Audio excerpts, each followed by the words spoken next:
Foi presidente da Câmara Municipal de Baião entre 2005 e 2015, foi membro do Comitê das Regiões entre 2006 e 2015 e secretário de Estado das Comunidades Portuguesas entre 2015 e 2019. Nessa condição, proferiu, aliás, uma brilhante conferência numa iniciativa organizada pela Universidade Aberta. Mais uma vez, saúdo todos os presentes e muito especialmente o professor José Luís Carneiro, a quem dou a palavra para proferir a sua conferência. Muito obrigado. Muito obrigado, Sr. Professor. Queria saudá-lo e também saudar a Universidade Aberta e saudar também todos os professores e todos os alunos que nos estão a ouvir e saudar de forma especial o Sr. Professor Eduardo Franco. Julgo que me estão a ouvir convenientemente, para parte, portanto, desse pressuposto, de que me estão a ouvir bem. Sim. Sim. Bom, então, eu queria começar por dar conta do seguinte. No decurso destes últimos dias, e como bem sabem, estivemos a acompanhar aquilo que foi talvez um dos momentos mais importantes da União Europeia, nomeadamente a Cimeira União Europeia e África, e quando estava a reler trabalho que fiz há cerca de 20 a 25 anos atrás, estava ao mesmo tempo a perguntar como é que efetivamente aquilo que tinha avaliado, aquilo que tinha investigado há 25 anos atrás, continuava infelizmente atual em função dos problemas de desenvolvimento que enfrenta o continente africano, sendo ao mesmo tempo um continente que tem tantas potencialidades, a começar em primeiro lugar pelas potencialidades humanas. O continente africano é já hoje, do meu ponto de vista, um continente de uma importância muito significativa, muito grande, não apenas por aquilo que representou historicamente, mas fundamentalmente por aquilo que representará no futuro. Estamos a falar de um continente que terá um crescimento demográfico muito significativo, onde se encontrarão populações com idade muito jovem e para as quais naturalmente importa encontrar alternativas de vida segura e digna, e por isso mesmo, quando olhei para os valores que a União Europeia tinha disponíveis para financiar os projetos de desenvolvimento, entendi que efetivamente há um caminho muito vasto a percorrer para dar centralidade política e a prioridade política nas opções de desenvolvimento europeias e mundiais no que diz respeito à valorização do continente africano, naquilo que tem para dar, nomeadamente ao nível da sua população. Dito isto e deixada ficada esta primeira nota, eu queria centrar, digamos, a comunicação que vos queria fazer naquilo que tem a ver com o período imediatamente anterior à transição política, à descolonização, e aquelas que constituíam as preocupações fundamentais daquela que foi a elite dirigente, e portanto como elite dirigente refiro-me àqueles que tiveram mesmo a responsabilidade de assumir as responsabilidades do Estado angolano no momento anterior à descolonização e posteriormente aos primeiros anos da descolonização. Naturalmente que ao abordar o tema da elite dirigente, quando dizemos elite dirigente estamos a referir-nos à elite que tem funções governativas, funções executivas, no caso de Angola, mas o mesmo se aplicaria se falássemos de outros Estados que resultaram de processos de libertação e de movimentos políticos equivalentes. Não podemos deixar de esquecer aquilo que foi o significado, digamos, da Conferência de Berlim no continente africano e muito particularmente no estabelecimento das fronteiras políticas desse período, que é o período que marca efetivamente uma transição muito significativa na forma como a Europa se relacionou com a África, porque é nesse ponto crucial que está o estabelecimento de fronteiras políticas nos diferentes territórios e com isso a separação de unidades culturais, de unidades sociais, de unidades económicas e de unidades políticas pré-coloniais, muito desenvolvidas, em alguns casos, e que correspondiam a instituições tradicionais. O Georges Vallandier, na sua antropologia política, trata muito bem, mas a própria História da África da Unesco é também uma boa fonte para se, digamos, consultar o grau de desenvolvimento das instituições tradicionais africanas antes da chegada do colonizador. E, portanto, nós temos sempre que ter em consideração que o percurso que vai de fim do século XIX até à descolonização pós-guerra ou descolonização ocorrida no princípio dos anos 70, que é o caso da descolonização portuguesa, tem sempre que ter em consideração que essa é uma realidade que terá cerca de 50 a 70 anos, mas antes dessa realidade havia muitas outras realidades culturais, económicas, sociais, políticas, institucionais, que foram quebradas com com a Conferência de Berlim e com os efeitos da Conferência de Berlim, nomeadamente da adoção do princípio da ocupação efetiva. Dito isto, queria, portanto, dizer, em segundo lugar, portanto, como segundo ponto, depois deste, eu acho que este merece certamente depois algumas questões que possam querer colocar, porque acho que é realmente um tema que merece sempre uma revisitação, porquanto ele ajuda a explicar muitos dos conflitos e muitas das dificuldades que as elites, as novas elites políticas dos novos países tiveram para enfrentar os problemas do desenvolvimento, mas queria deixar ficar um segundo ponto. Tem que ver com o facto de digamos, da elite que assume o poder em Angola, assim como aconteceu em muitos outros, não apenas nos outros países de língua, atualmente de língua oficial portuguesa, mas muitos outros movimentos, em regra, tiveram, digamos, como espaços de formação dentro do país, mas muito particularmente fora do país, e esses espaços de formação, no caso da elite política dirigente de Angola, não podemos deixar de lembrar quer o movimento dos jovens intelectuais de Angola, quer o movimento anticolonialista, quer o Centro de Estudos Africanos, a importância do próprio Partido Comunista de Angola, que vem dos primórdios do pós-guerra, do pós-Segunda Guerra Mundial, o Partido da Luta Unida dos Africanos de Angola, depois a própria origem do Movimento de Independência Nacional de Angola, a Casa dos Estudantes do Império, o Clube Marítimo, a Associação dos Naturais de Angola, e depois, digamos, logo na década de 50 e na transição da década de 50 para a década de 60, de facto as origens quer do MPLA, quer também primeiro da UPNA, da União das Populações do Norte de Angola, que depois dá origem à UPA, a União das Populações de Angola, que quando forma uma aliança com o Partido Democrático de Angola, dará origem à Frente Nacional de Libertação de Angola, à FNLA, e depois, mais tarde, e também por força de divergências dentro da própria estrutura dirigente da FNLA, a emergência da própria UNITA. Isto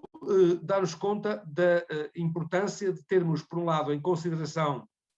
aquilo que é um histórico de instituições anteriores ao processo de colonização e depois também a necessidade de termos em consideração o modo como se estruturaram os movimentos políticos que conduziram à independência. Porque é também na formação e na gênese desses movimentos políticos que se podem encontrar origens, se quisermos, culturais, sociais e territoriais, que levam a que a procura da unidade seja sempre uma das preocupações primeiras do discurso político produzido pela elite dirigente do Movimento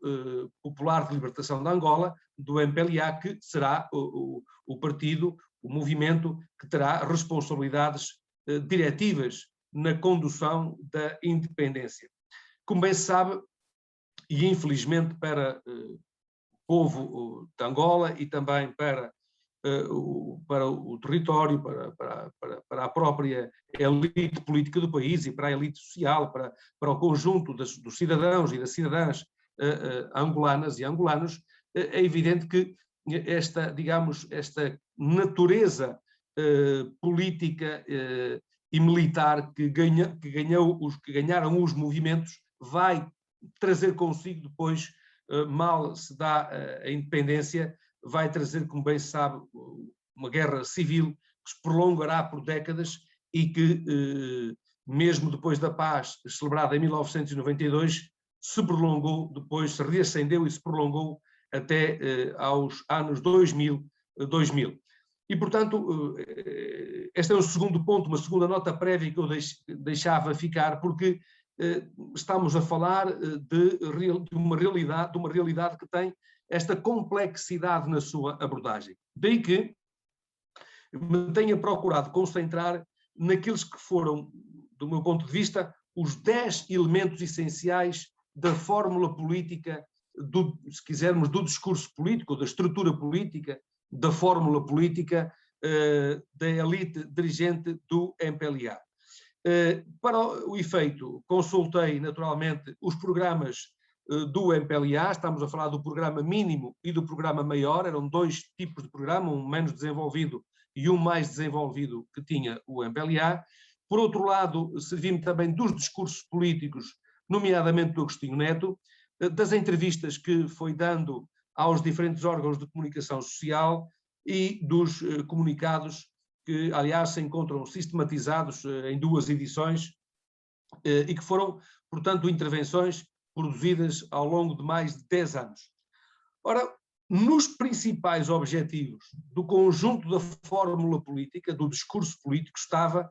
naturalmente, a independência política, a procura da unidade nacional e a adesão ao marxismo-leninismo como elemento unificador, como elemento ideológico unificador da diversidade territorial, da diversidade social e da diversidade cultural do país. Procurando hierarquizar essas linhas programáticas, consegui, digamos assim, é uma opção que fiz, por hierarquizá-las nos termos em que vou enunciar. Primeira grande prioridade, como não poderia deixar de ser, que é aquela que, aliás, tem maior expressão no conjunto das intervenções realizadas. A independência, a denominada independência imediata e completa. É muito importante ter em consideração o que é que significa, naturalmente, a independência imediata significa que não haveria outra fórmula que não a da independência, porque, como sabem, se esboçaram-se no período de transição propostas políticas alternativas.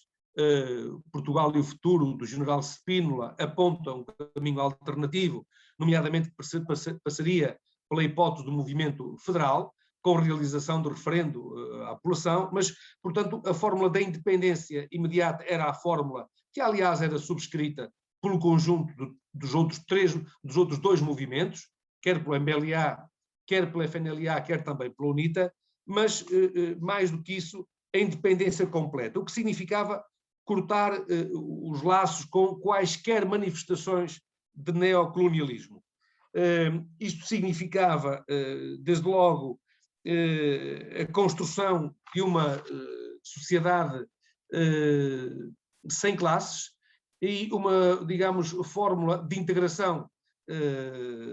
do conjunto da diversidade social que se traduziria no primeiro objetivo do povo angolano, que seria efetivamente procurar limpar todos os resquícios, a extrair da vida social, da vida cultural, da vida institucional, os vestígios do colonialismo e do imperialismo, ou seja, quaisquer ramificações, nomeadamente no âmbito do poder económico e do poder cultural, que pudessem diminuir o significado da independência política. Ora, esta, digamos, formulação, que aparece, aliás, na primeira lei constitucional da República de Angola, mesmo após a independência, dá conta, efetivamente, de que é necessário remover todos os vestígios do colonialismo e do imperialismo. Ora, esse objetivo justificou, digamos, também, e acabou por fundamentar e por legitimar que o movimento de independência, neste caso o Movimento Popular de Libertação de Angola, mas o mesmo acontecia com os outros movimentos, aconteceu, por exemplo, com o PAIGC, aconteceu também com a Frelimo, em Moçambique,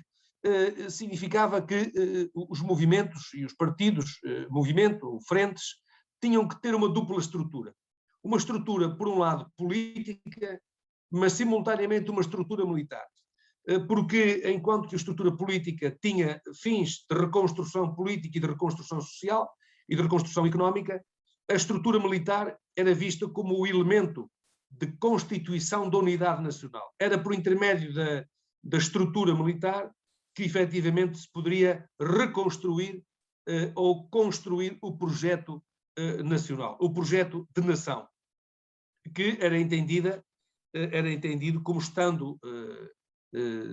vivendo em clivagem por força do colonialismo e por força digamos, das interferências estrangeiras no país. As interferências estrangeiras, como é evidente, foram interferências não apenas da potência colonial, mas também interferências de outras forças, nomeadamente, não podemos esquecer que estávamos a viver um período crítico da Guerra Fria. Eu recordo mesmo que é um período de recrudescimento da Guerra Fria, marcado, aliás, por uma crise internacional. Todo este período de 73, 74, 75 é um período da vida internacional marcado por uma transformação da própria lógica da Guerra Fria, em que ganham dimensão, ganham destaque as denominadas guerras por procuração, no dizer do professor Adriano Moreira e no dizer de outros teóricos, nomeadamente o Samuel Cohen, fala mesmo da estratégia indireta, e, portanto, são momentos em que os movimentos de libertação são também utilizados pelas grandes superpotências como, digamos, satélites de uma estratégia para tomarem o poder. Ora, Angola é, pela sua importância estratégica, não apenas no Atlântico, mas também na África Austral, é objeto de cobiça da parte das superpotências e, naturalmente, que os seus partidos, movimentos, frentes, neste caso falámos quer do MPLA, quer da UNITA ou quer da FNLA, são também instrumentalizados pela política das superpotências, tendo em vista alcançarem os seus objetivos de chegada ao poder. Como se sabe, a UNITA teve durante muito tempo o apoio quer dos Estados Unidos, quer da própria África do Sul, muito particularmente quando a África do Sul lança uma política de desestabilização, quer em Angola, quer em Moçambique, com, aliás, implicações significativas na Namíbia, no antigo sudoeste africano alemão, no que diz respeito ao apoio à UNITA, que, por sua vez, auxiliava também na criação de um cordão sanitário em relação à SWAPO, que, por sua vez, era apoiada pelo MPLA e pelas forças progressistas do continente africano. O mesmo acontecia também, como se sabe, em Moçambique, no que diz respeito à política de estabilização, com o apoio à Frelimo, e a Renamo com apoio quer dos Estados Unidos, quer da própria China. Portanto, também não podemos esquecer que esta é uma fase em que este discurso, esta primeira linha do discurso político de evitar a instrumentalização do partido do poder, do movimento que viria a adquirir o poder, significa não apenas um distanciamento da potência, da ex-potência colonial, como também uma tentativa de se eximir às influências, nomeadamente das duas grandes potências. E, portanto, o MPLA procura, como aliás acontece com grande parte dos partidos movimentos que alcançaram a independência na década de 60, procura afirmar-se como, efetivamente, o exclusivo representante e intérprete da vontade popular. Para esse objetivo, a unidade interna é, digamos, uma das principais preocupações, e essa procura da unidade interna levou a um discurso relativamente radicalizado. Essa radicalização do discurso é um assunto que também está estudado do ponto de vista teórico. Há um autor africano, o Tete, que falou mesmo do denominado radicalismo defensivo, e que tinha que ver com o facto de as elites que tinham adquirido o poder nos respectivos Estados e perante a envergadura do trabalho que teria que ser desenvolvido e de alguma falta de recursos para poder corresponder às expectativas que se constituíram no decurso dos movimentos de libertação, adotar um discurso mais radical contra as potências coloniais. Ora, este discurso mais radical contra as potências coloniais, no entender de alguns teóricos dos países em vias de desenvolvimento, teve que ver com tentativas de, em certa medida, corresponder às expectativas da população e, ao mesmo tempo, responsabilizarem, digamos, os atores exteriores ao país pelos atrasos que tardavam em serem ultrapassados, dadas também as fragilidades da estrutura económica e também da própria estrutura social e das estruturas institucionais. Recordo que, portanto, a adoção desta radicalização do discurso fazia parte, portanto, fez parte de um período específico dos novos países, que era contra o neocolonialismo e contra o imperialismo, mas era também contra os movimentos que internamente eram vistos como agentes das forças reacionárias, agentes das forças que representariam os interesses internacionais no país, nomeadamente um discurso muito dirigido contra a FNLA e contra a UNITA, na medida em que eram vistos como agentes da tentativa de infiltração dos atores globais internacionais no quadro de Angola. Aliás, o Agostinho Neto, e agora vou citar, na altura, num programa A Voz da Angola Combatente, na Rádio Tanzânia, dizia, e cito: outro perigo está a surgir e está a tomar forma em certas esferas. Trata-se da intervenção do regime racista da África do Sul, a aliança entre estes reacionários e os da Rodésia de Ian Smith, com, ao mesmo tempo, as forças do governo fascista português, que constitui um perigo para o povo de Angola e para o povo de Moçambique. Daí que uma das armas mais apropriadas para conseguirmos afastar esse perigo é precisamente a nossa unidade. Ou seja, a prevalência e a manutenção de um discurso contra um inimigo dentro do Estado, dentro do território, e também contra um inimigo externo,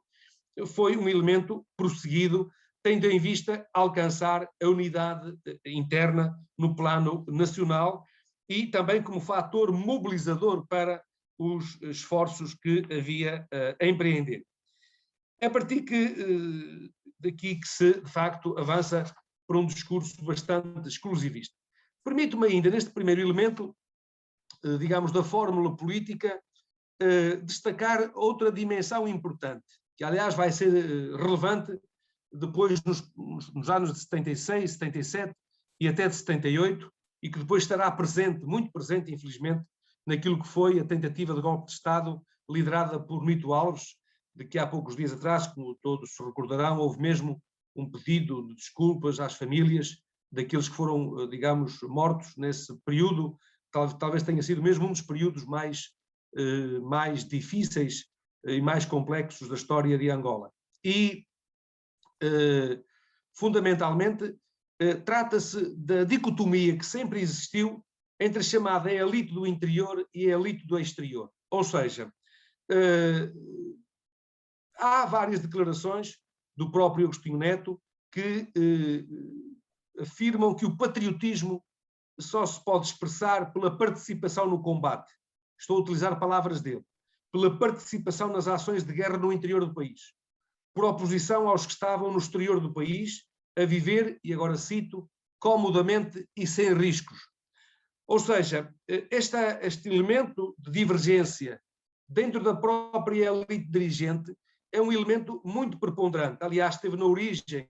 de 3 importantes clivagens, que foram clivagens muito duras no próprio movimento. Uma das primeiras clivagens ocorreu no princípio dos anos 70, com Daniel Chipenda a liderar a chamada Revolta do Leste, porque estava também entre os fundadores do MPLA. Depois, a chamada Revolta dos Intelectuais com os irmãos Pinto de Andrade e, posteriormente, aquilo que veio a acontecer digamos, esse conflito, que foi um conflito muito difícil de ultrapassar e cujas marcas perduraram durante muitas décadas, esse conflito com Nito Alves, essa tentativa de golpe de Estado com Nito Alves. E, portanto, essa dimensão do interior-exterior é uma dimensão que tem que ser tida em consideração quando se olha para os movimentos que participaram digamos, na tentativa de conquista do poder às potências coloniais. Ou seja, a dicotomia entre não apenas aqueles que estavam nas grandes cidades e aqueles que estavam nos territórios mais afastados das grandes cidades, por um lado, e até que estavam em países vizinhos, por outro, como aconteceu, nomeadamente no caso de Angola, em relação ao Congo, mas também aqueles que estavam no exterior, e nomeadamente em países europeus, ocidentais, e que foram fundamentais para,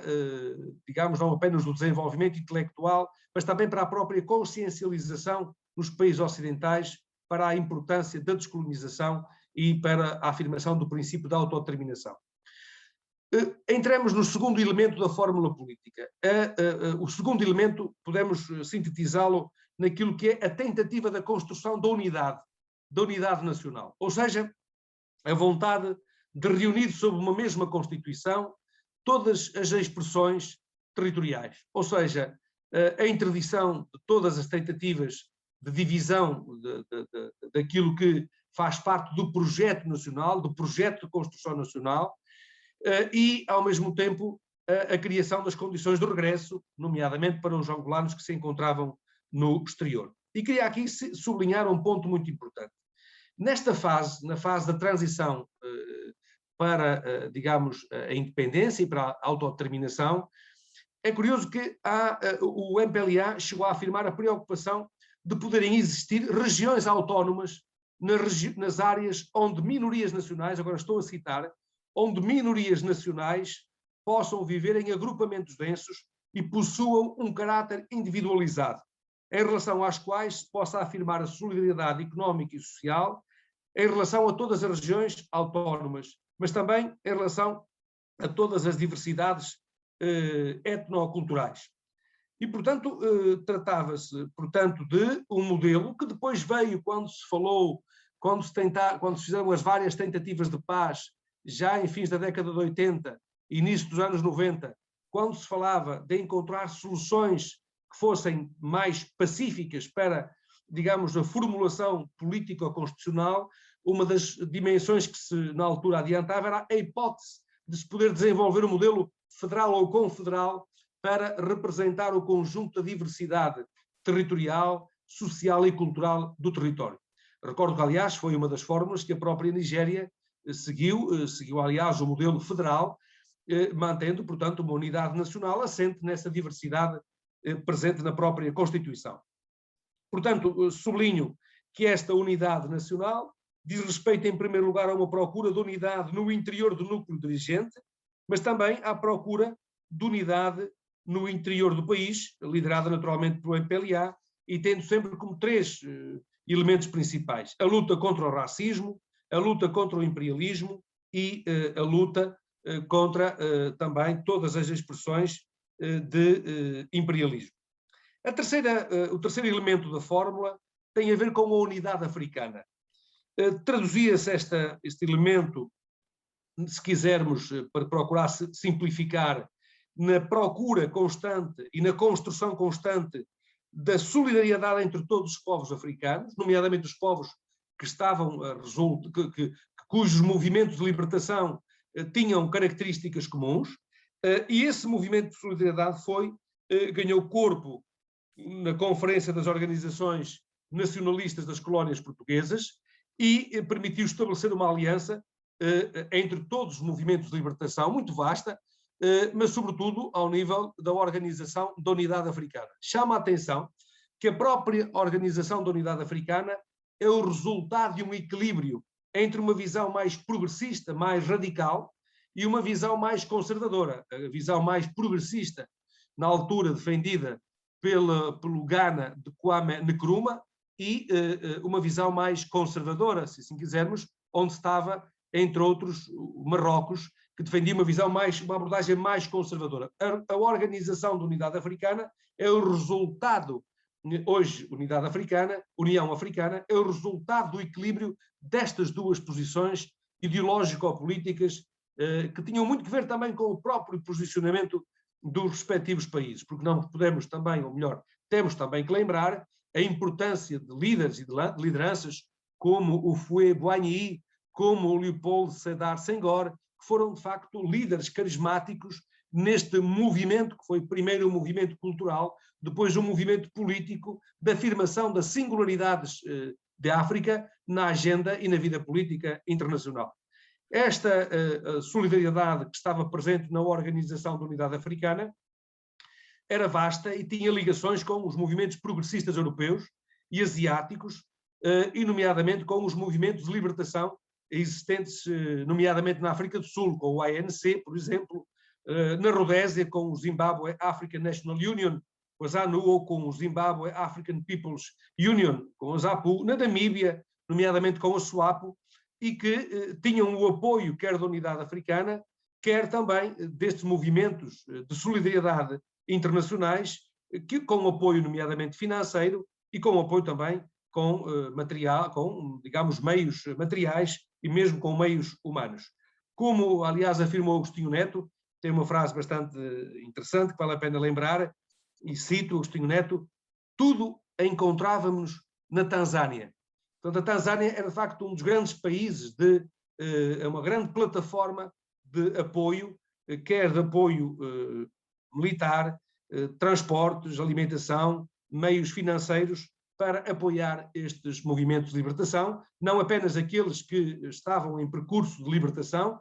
como também aqueles que estavam em fase de consolidação do poder, quer também no apoio àqueles movimentos que ainda lutaram até mais tarde para se tornarem independentes. Um quarto elemento tem a ver com a adoção do modelo de democracias populares.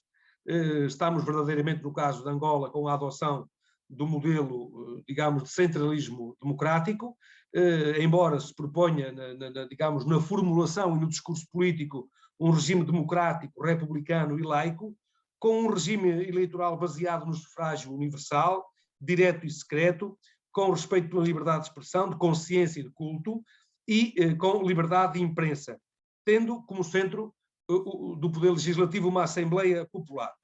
Mas é curioso que, em relação à Assembleia Popular, se estabelecem três objetivos fundamentais no conjunto da fórmula que está expressa nesses documentos que citei. Primeiro,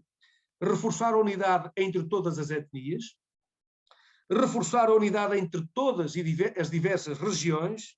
e entre as diferentes camadas e os diferentes partidos políticos. Ou seja, mais uma vez, sublinha a importância da prioridade do alcance da unidade, se quisermos, da construção nacional, da construção de um projeto nacional, de unificação social, de unificação cultural e de unificação política.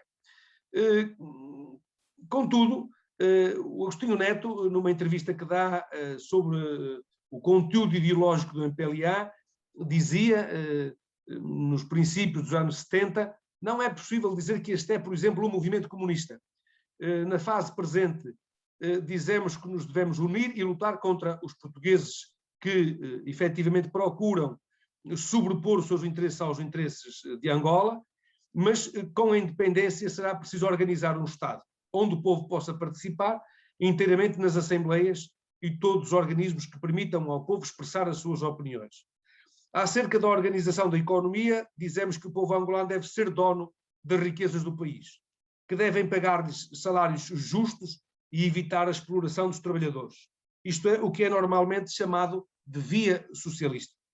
Isto, portanto, está presente num dos documentos que é utilizado, nomeadamente no relatório apresentado à 21ª sessão ordinária do Comitê de Coordenação para a Libertação da África da Organização da Unidade Africana,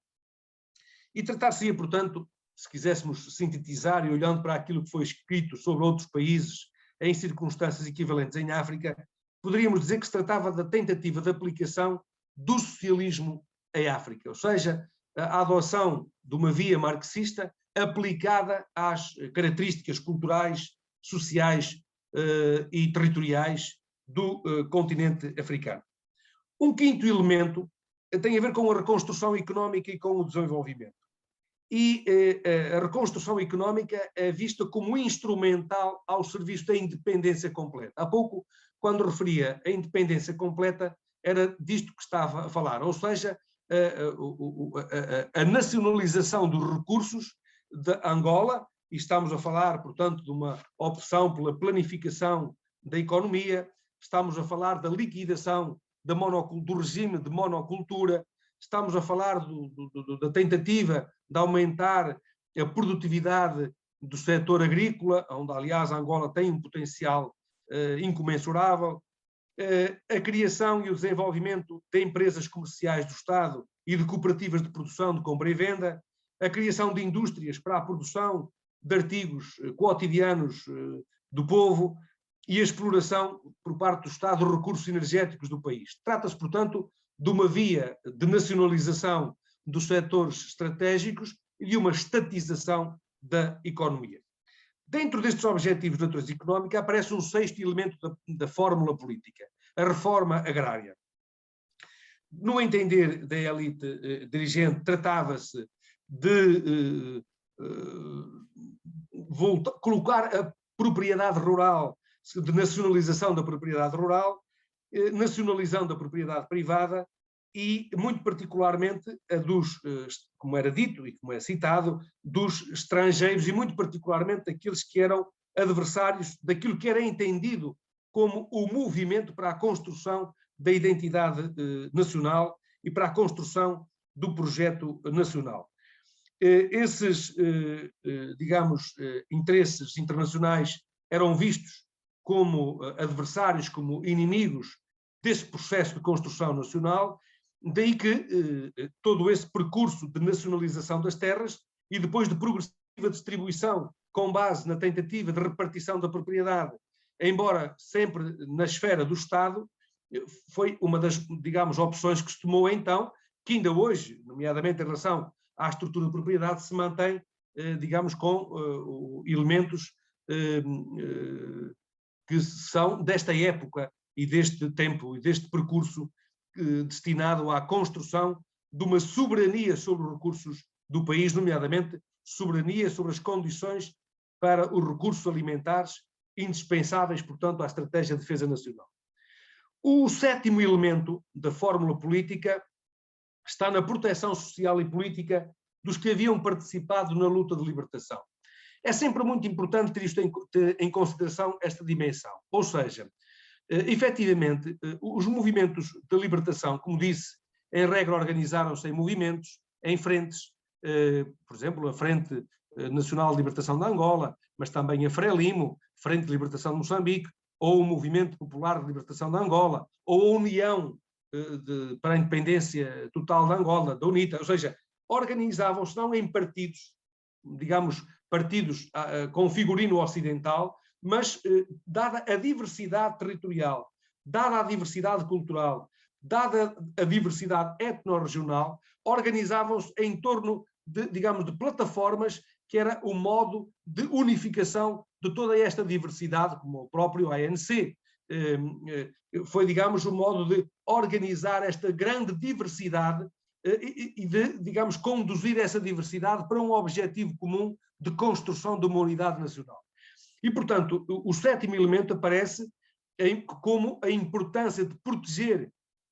aqueles que haviam participado na luta de libertação contra a potência colonialista. Ou seja,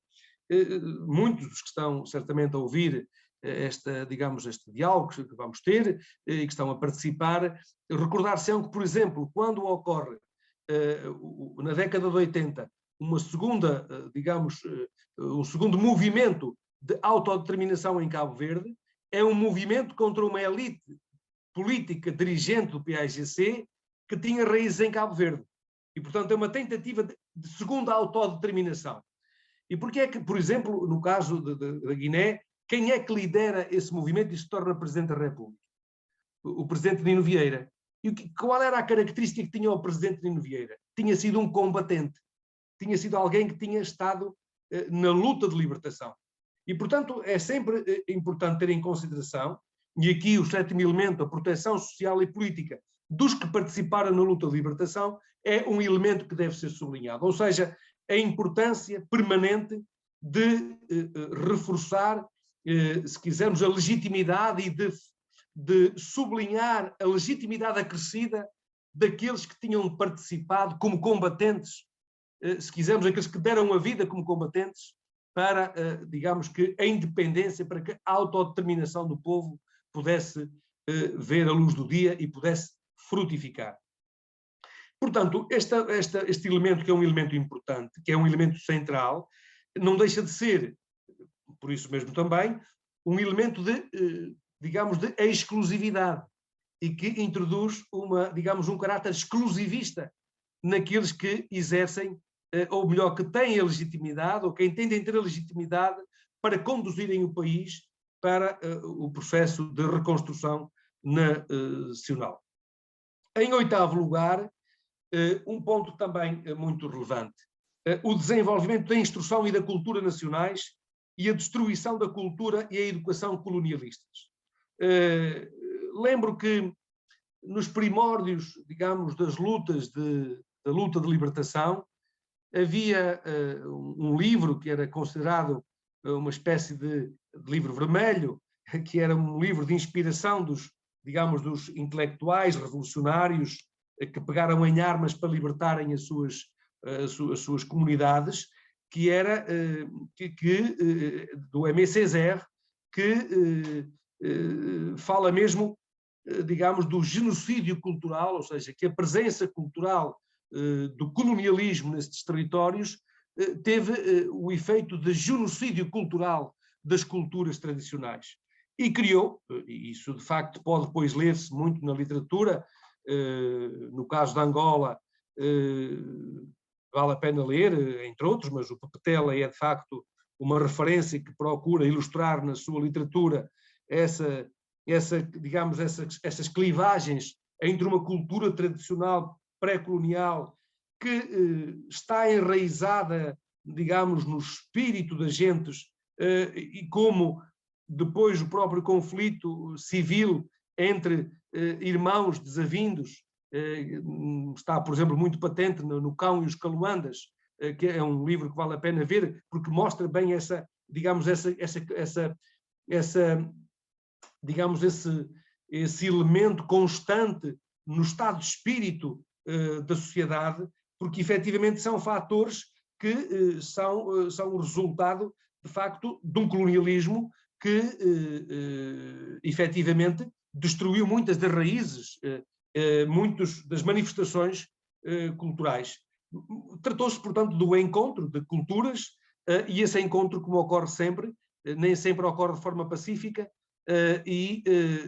recordo que no caso das manifestações, digamos, primeiras, nomeadamente nos livros de maior, digamos, mobilização, nomeadamente a Aimé Césaire, se fala mesmo do genocídio cultural de culturas tradicionais. Portanto, a educação, a formação, o ensino superior eram entendidos também como instrumentais, como fator crucial para formar os quadros necessários para a administração do Estado, para formar uma nova administração do Estado, o que era entendido como a tentativa de reconstrução de um aparelho administrativo, burocrático, indispensável para aproveitar e para valorizar os recursos endógenos do território, que deveriam ser colocados, muito naturalmente, ao serviço do bem-estar das populações e do desenvolvimento das populações. Em 9º lugar, como 9º elemento da fórmula, a angolanização da defesa e, portanto, o combate aos regionalismos, ou seja, a prioridade estava na criação de um exército nacional. Eu recordo que imagino que todos se recordam quando em 1992 se avança para as primeiras eleições democráticas,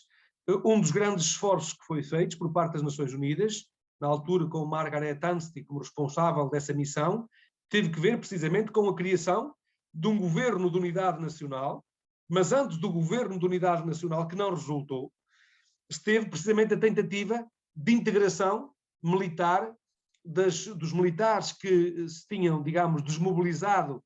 dos diferentes movimentos de independência e procurar integrá-los numa mesma estrutura de um exército que fosse efetivamente um exército nacional, portanto, forças militares que contribuam para um espírito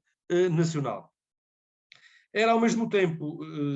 defendida uma nova instrução militar e política para o exército e unificar essa instrução como forma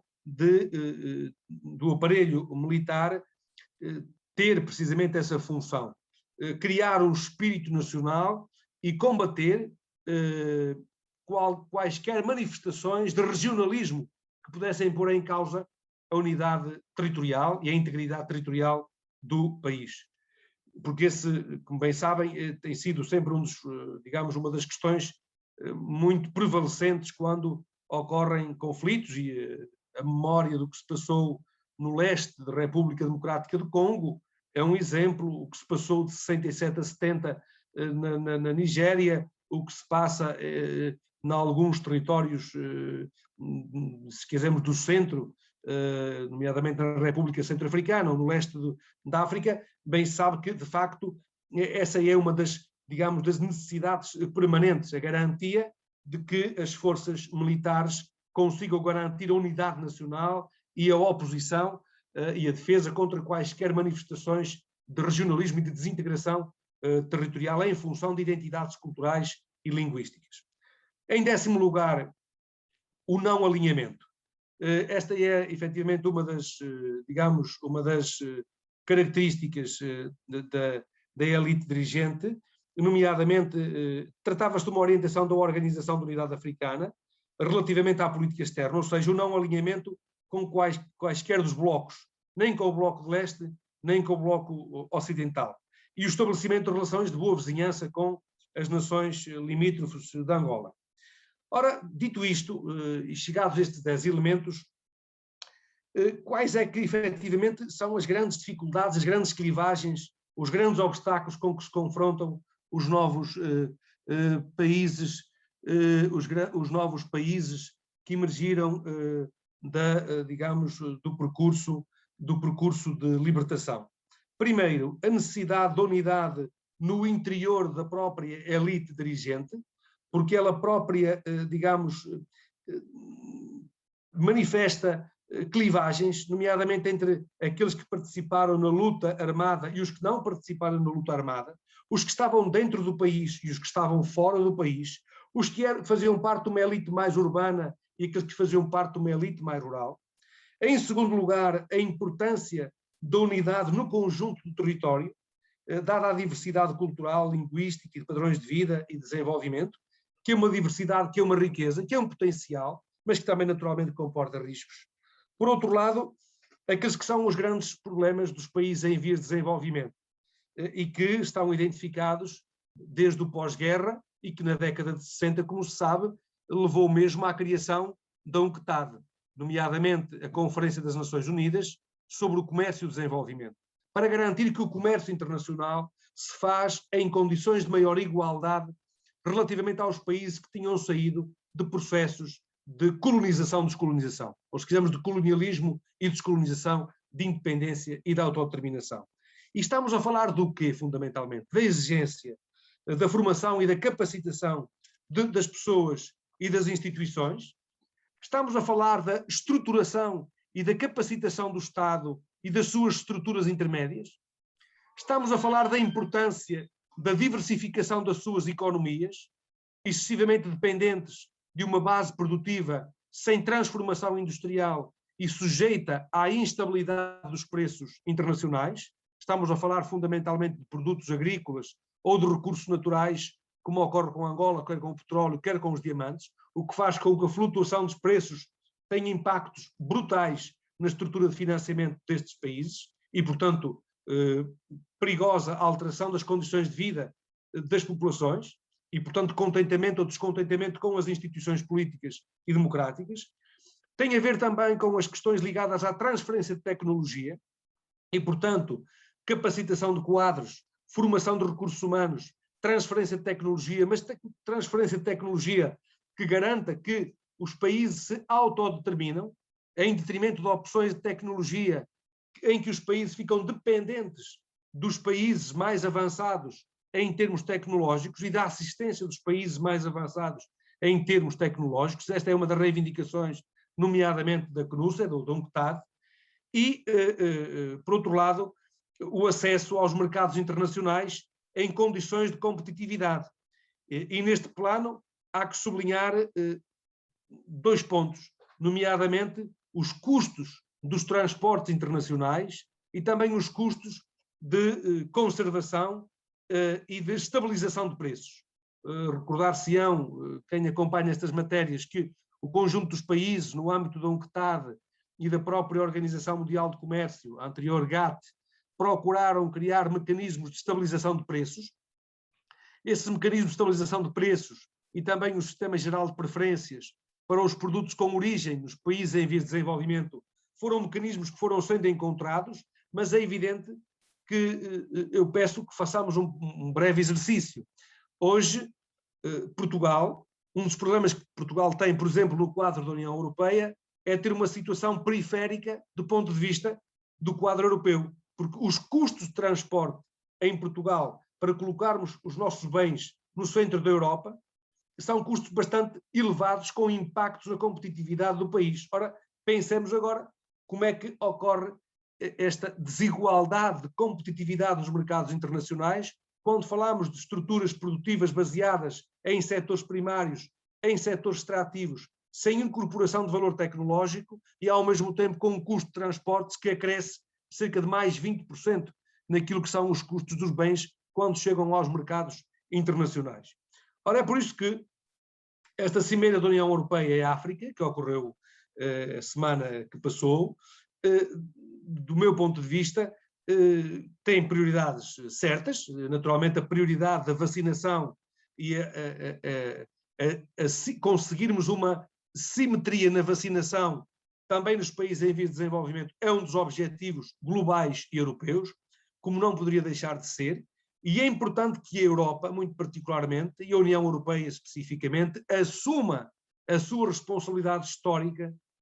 cultural e económica com os países onde tivemos tamanhas responsabilidades. E isso passa não apenas pelas questões ligadas à dívida, e nomeadamente ao perdão de dívida, mas também passa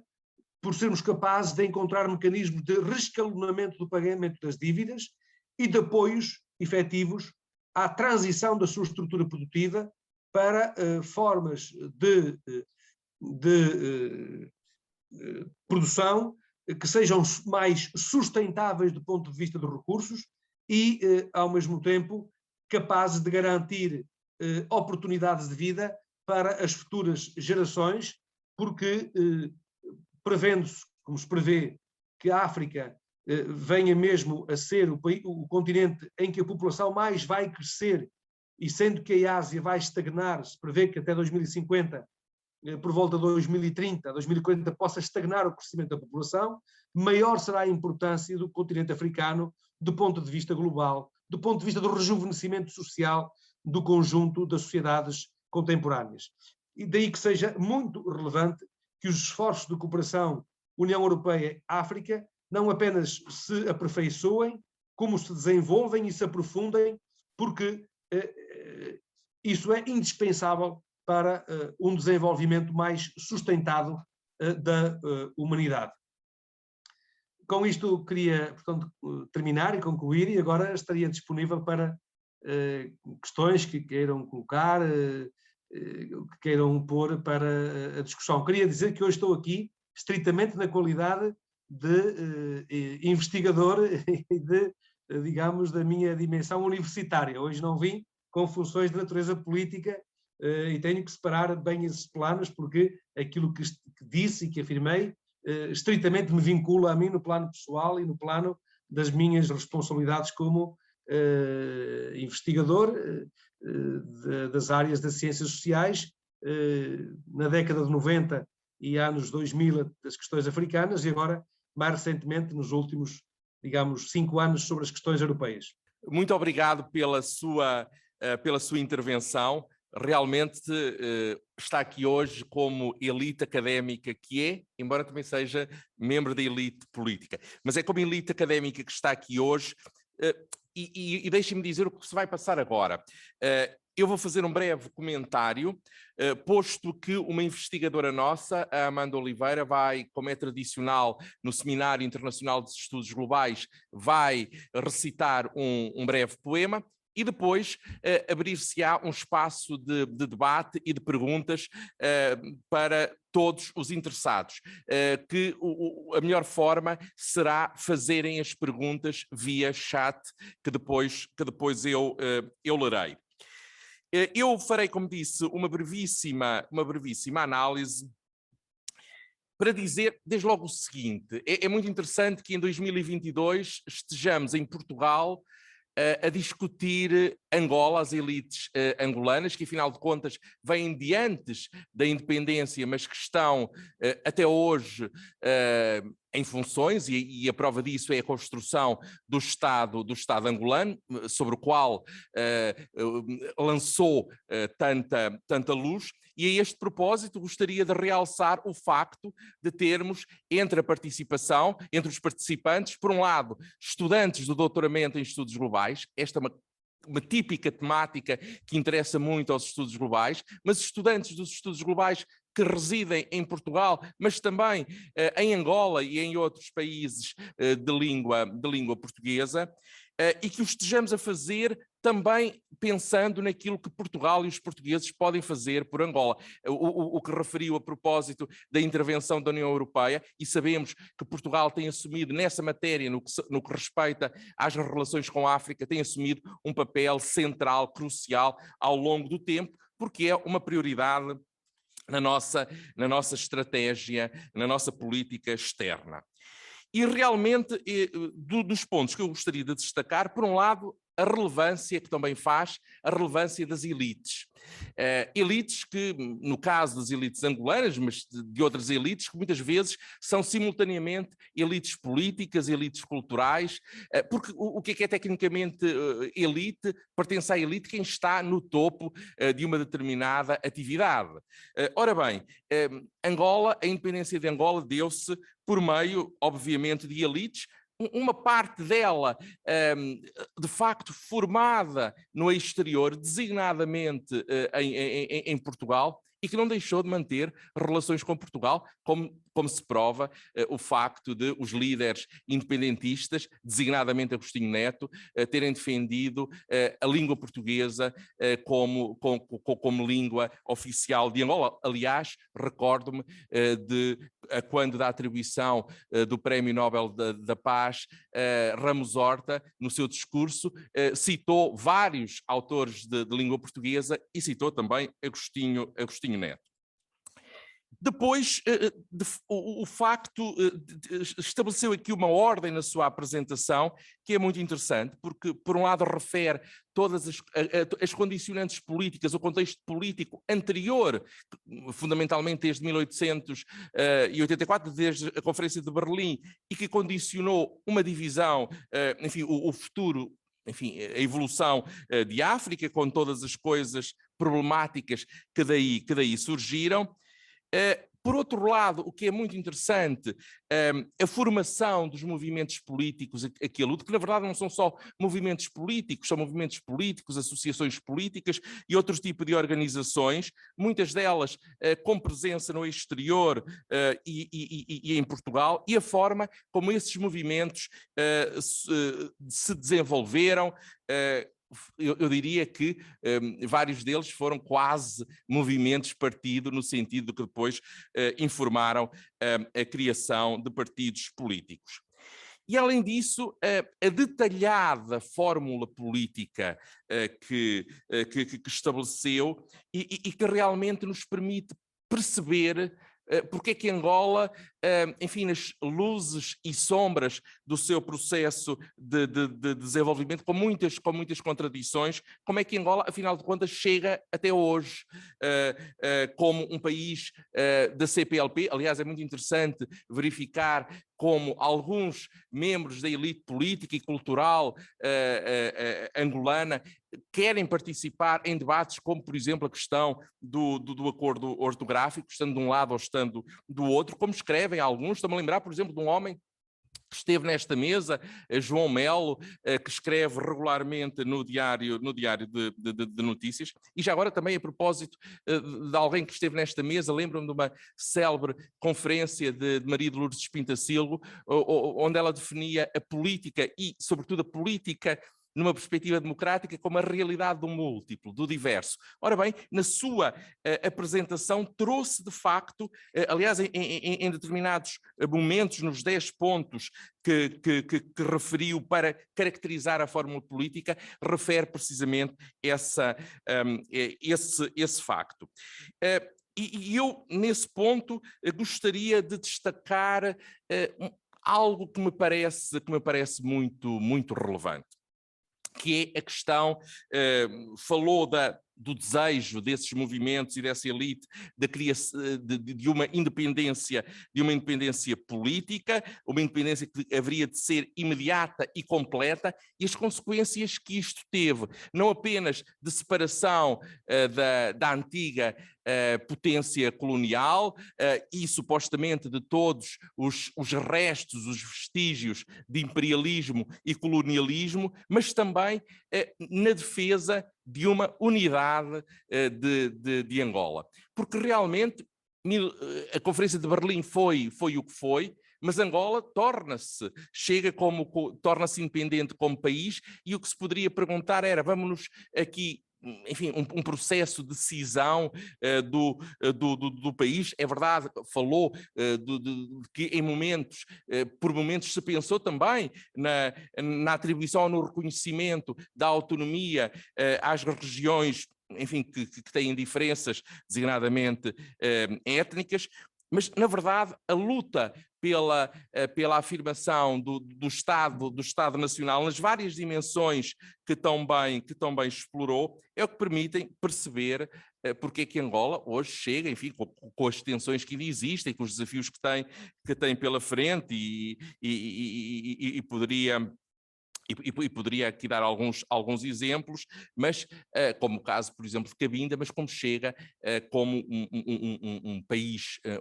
uno e com desejo e seguramente com possibilidades de afirmação na África Austral.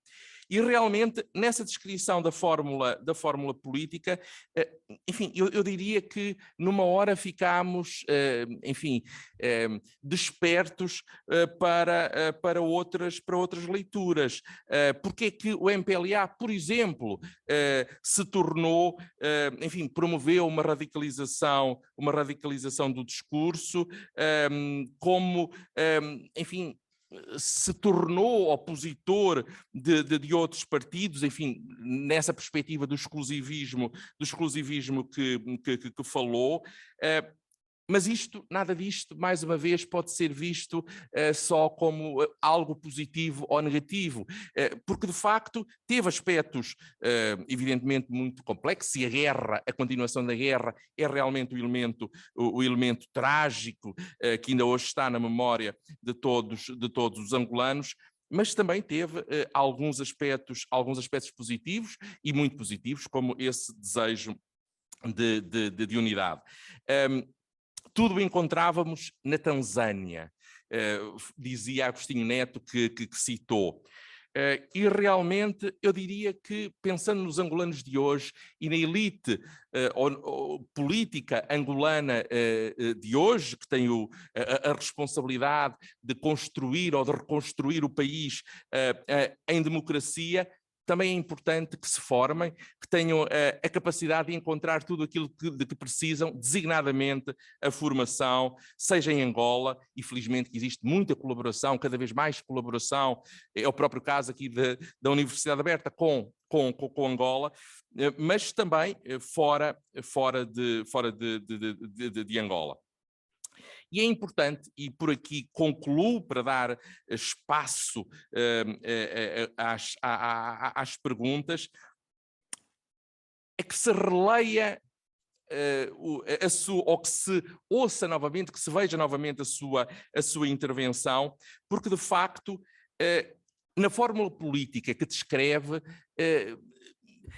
inscreve elementos muito diversos, alguns de natureza estritamente política, mas outros que têm que ver com a organização administrativa, com o desenvolvimento do setor educativo, com a promoção da atividade económica, com a proteção social e política de quem participou na luta colonial, e aí falou precisamente da forma como se tentou fazer a organização da diversidade. Ora, muito bem, estamos, repito, em 2022, muitas pessoas interessadas em ouvir falar sobre este tema, e o meu desejo é que daqui surjam outros trabalhos de investigação. E, portanto, eu concluo e peço, então vou pedir à Amanda Oliveira para recitar o poema e depois passaremos às perguntas. Muito obrigado. Primeiramente, boa tarde a todos. Eu vou ler o texto de João Guimarães Rosa, que foi um poeta e romancista brasileiro, um dos melhores escritores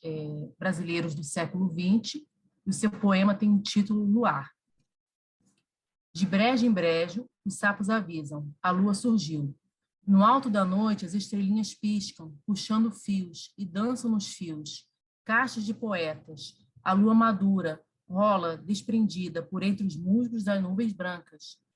Quem a acolheu? Quem arrancou do caule longo da Via Láctea? Desliza, solta, se lhes estenderes tuas mãos brancas, ela cairá. Obrigada.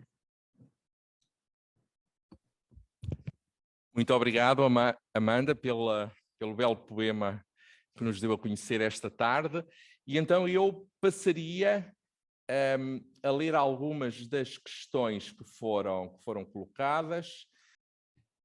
O Paulo Rocha Trindade refere o facto de a Etiópia ter também um modelo constitucional federal. Ao ter um modelo constitucional federal, pode ser uma questão que talvez seja interessante perceber o que é que explica, aliás, isso um tema debatido também em Angola, mas o modelo constitucional e de organização territorial em Angola. Mas o Paulo Rocha Trindade pergunta como vê a questão do envelhecimento demográfico europeu e a gestão das migrações em parceria com a União Africana. Eu deixaria para já esta questão e depois colocaria mais outra. Se quiserem então responder. Então, muito obrigado. Está a ouvir, professor? Sim, sim, muito professor. Bem, muito bem. Sim. Então, sou o professor João Relvão Caetano, queria agradecer-lhe também a síntese que acabou de fazer. Acho que a síntese corresponde àquilo que é o essencial. Efetivamente, nunca esquecer os efeitos da Conferência de Berlim no continente africano. Segundo, não esquecer esse período de 100 anos que teve, digamos, portanto, foi um percurso com alguns tumultos no seu curso, e não esquecer o pós-Segunda Guerra Mundial e, sobretudo, a estrutura bipolar do sistema internacional até 1989, que vai contribuir para que muitos desses movimentos ficassem efetivamente na esfera de influência, quer do Bloco de Leste, quer do Bloco Oeste, e que essa, digamos, essa atuação no plano internacional das duas grandes superpotências em muito contribuiu para o decurso dos acontecimentos e da evolução dos próprios acontecimentos. Quanto à questão do Paulo Rocha Trindade, o envelhecimento das migrações, eu fui rapidamente aqui buscar um documento de prospectiva, trata-se da comunicação da Comissão ao Parlamento Europeu e ao Conselho, é um relatório de prospectiva estratégica de 2021, e é muito interessante olhar para este dado que eu vos vou deixar ficar. A população mundial, estima-se que até 2030 a população mundial chegará aos 8,5 mil milhões de pessoas e 9,7 mil milhões em 2050. Na Ásia, é previsível que por volta de 2040 haja uma inflexão. prevendo-se que as populações se estabilizem num primeiro momento e comecem a diminuir em meados do século. A Ásia Oriental a registrar um rápido declínio demográfico. A população africana, por sua vez, prevê-se que venha a aumentar de 1,2 mil milhões de pessoas para 1,8 mil milhões até 2035. Ano em que cerca de metade da população africana terá menos de 21 anos. Ora, eu diria que este é um elemento de primeira importância. Eu recordo que, para se ter uma ideia assim geral, até 1950, a população da Europa representou cerca de 20% da população mundial. E, de acordo com estas previsões, a União Europeia, até meados do século, poderá representar pouco mais de 4% da população mundial. Ora, isto mostra a força do continente africano e, sobretudo, a força da sua juventude. Eu já estive em África,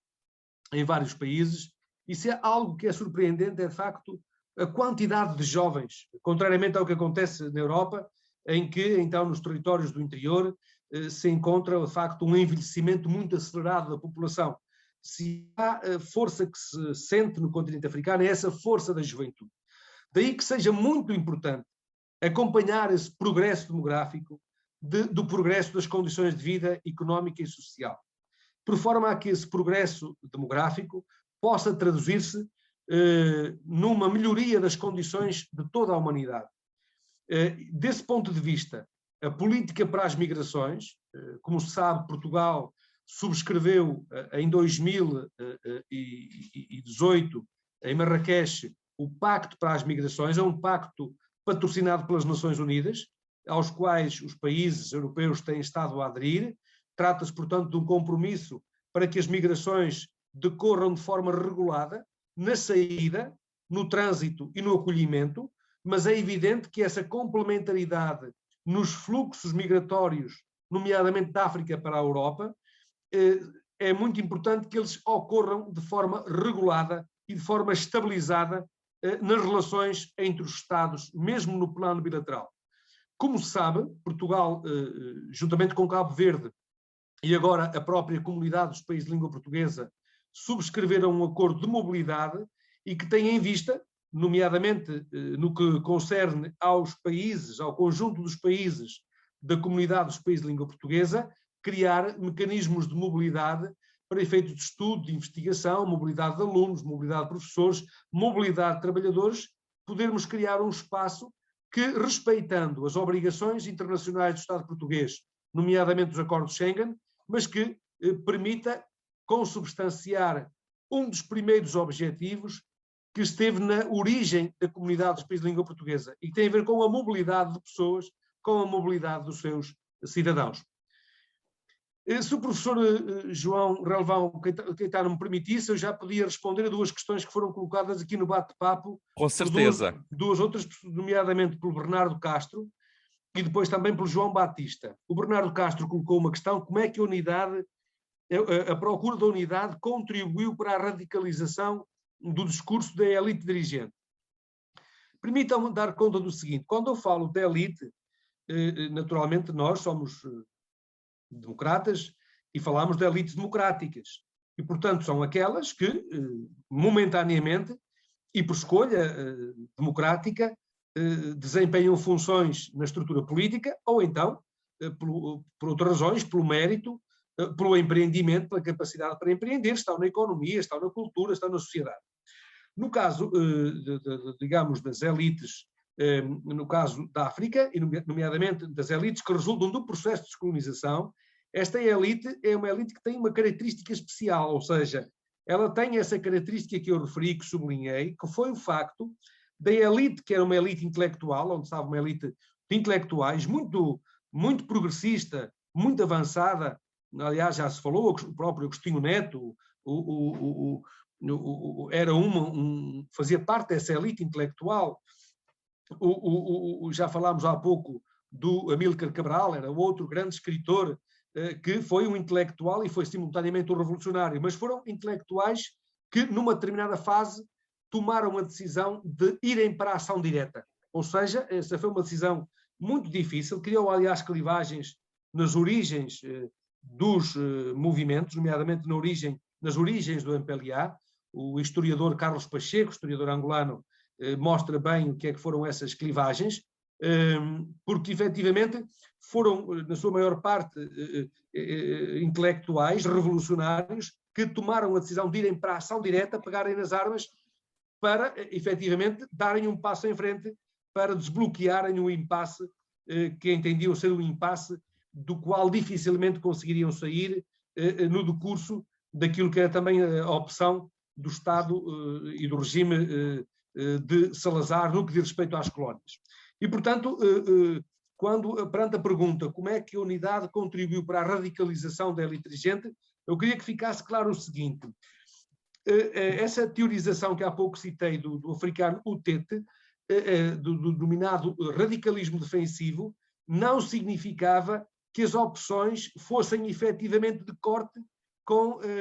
as opções concretas fossem de corte efetivo com muitos interesses internacionais. O discurso político é que efetivamente fazia esse corte do ponto de vista simbólico. E muitas das vezes, diz esse autor, não sou eu que o digo, é esse autor que o diz, que estudou muito o discurso político das elites que resultaram dos movimentos de libertação, a adoção de um discurso mais radical, por vezes funcionava como também uma forma de, digamos, de justificação perante as expectativas criadas no decurso dos movimentos de libertação quanto às condições de vida das populações. Como é evidente, não foi possível, tanto mais que no caso da Angola se entrou depois num conflito civil, não foi possível corresponder às expectativas de desenvolvimento e, portanto, a radicalização do discurso não significava, digamos, um percurso de opções de política radicais. Houve opções radicais, as nacionalizações foram opções de política radicais, a estatização da economia foram opções radicais, mas recordo que o Agostinho Neto há uma fase em que procura aproximar-se do Ocidente, e aliás, neste caso, da economia de mercado. E o mesmo aconteceu em Moçambique. E há até quem, digamos, entenda que essa viragem é o que vai levar a que depois ele venha a ser objeto de um assassinato. Há quem afirma que foi, portanto, assassinado. Eu não tenho essa matéria, não estudei com detalhe, mas, e portanto, toda a segurança naquilo que se afirma, deve haver toda a segurança, mas efetivamente há uma fase em que há uma tentativa de putsch interno e há quem justifique essa tentativa de putsch interno tem a ver com o facto de o país estar numa fase de radicalização no caminho da estatização da economia e da adoção das opções marxistas-leninistas, e depois, a seguir, começa a haver uma aproximação do Ocidente. E essa, digamos, clivagem pode ter justificado, pode ter estado por trás da tentativa de golpe de Estado protagonizada por Nito Alves. Não posso afirmá-lo com, digamos, de forma perentória, mas pode ser uma das razões. Mas, portanto, para ser claro, a radicalização no discurso não significava forçosamente uma radicalização nas opções de política. Houve efetiva radicalização numa fase, mas há depois tentativas de compatibilização também com a abertura da economia a interesses ocidentais e a interesses internacionais. Quanto à segunda questão do João Batista, neste caso, terceira questão, a descolonização não resolveu muitos dos problemas. Não deverá Portugal contribuir mais para o desenvolvimento desses países? Eu diria, bem, primeiro ponto que é muito relevante. Angola, Moçambique, Guiné, São Tomé, Cabo Verde são países soberanos, são países autónomos e, portanto, nunca podemos esquecer que são donos do seu próprio destino. Portugal é também um país soberano, com muitas dificuldades também, económicas e de natureza social.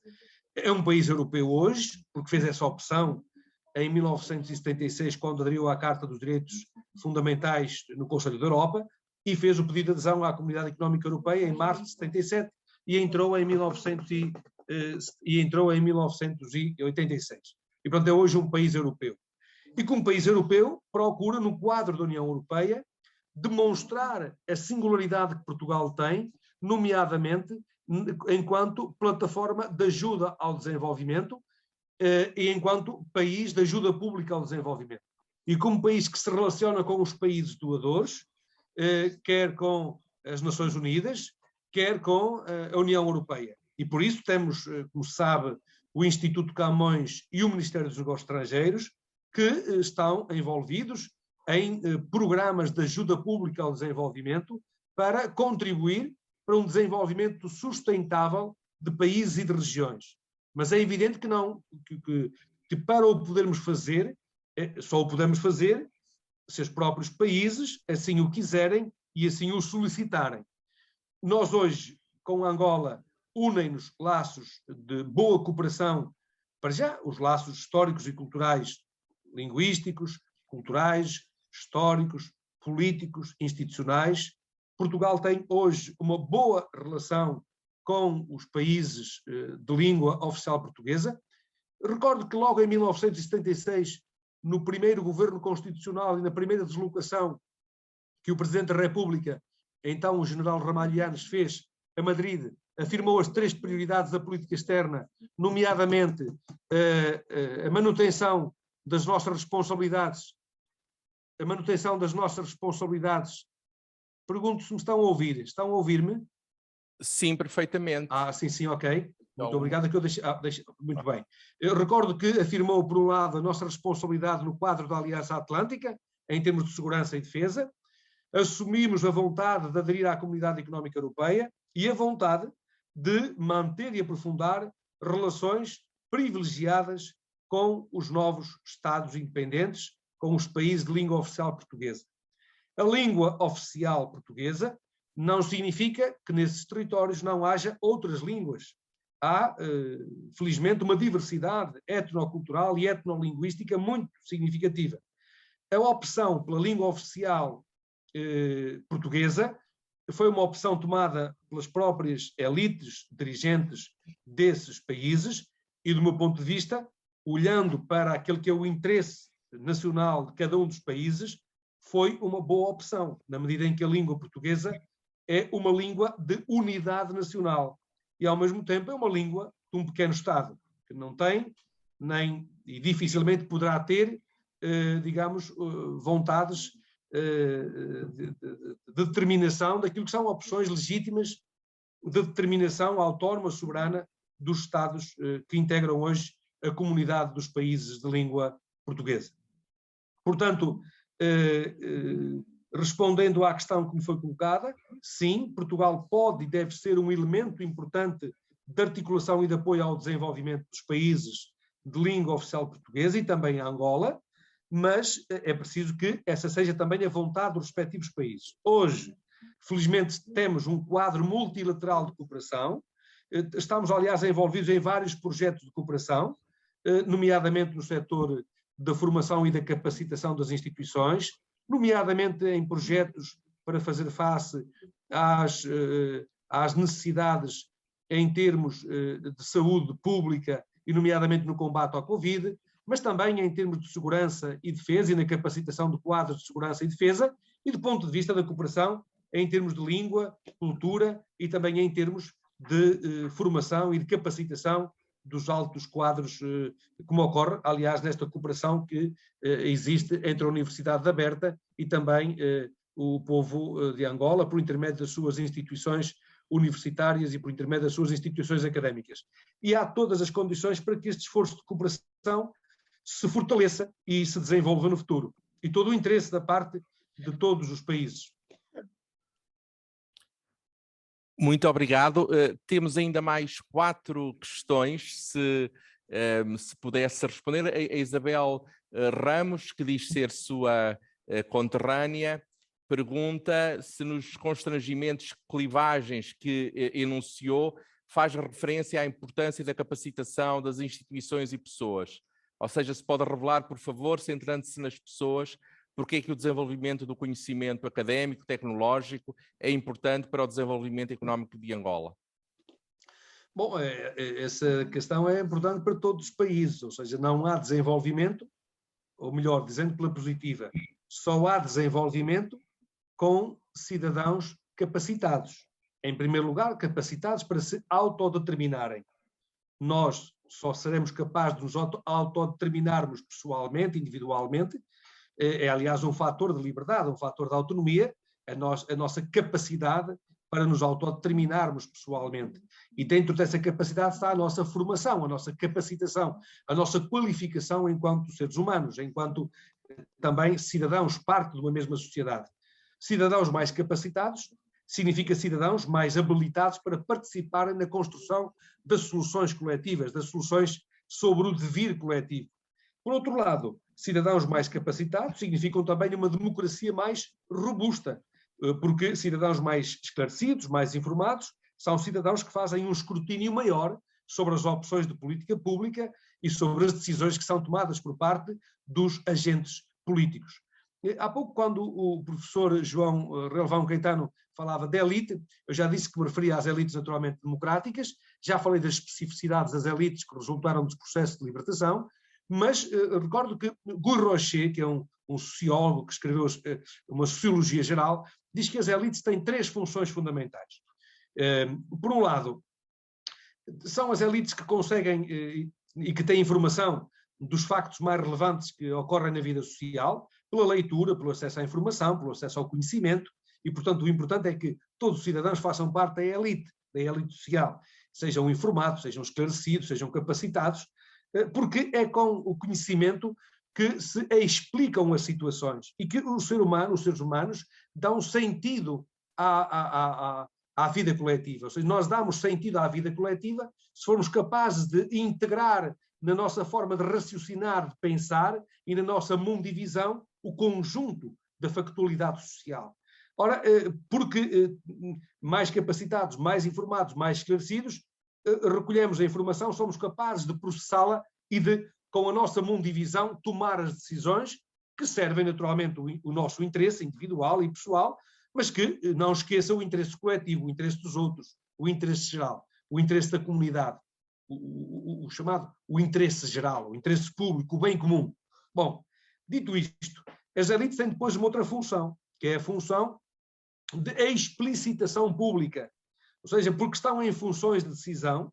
tomam as decisões, mas antes de tomarem as decisões, não apenas explicitam as razões das decisões, como depois de as tomarem, têm também o poder de influenciarem o conjunto da sociedade com a explicação sobre a razão de ser das decisões e das opções tomadas.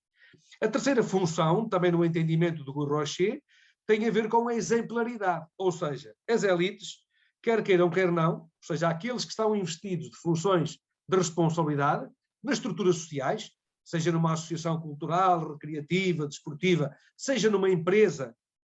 seja num clube de futebol, ou seja na vida política, têm também, digamos,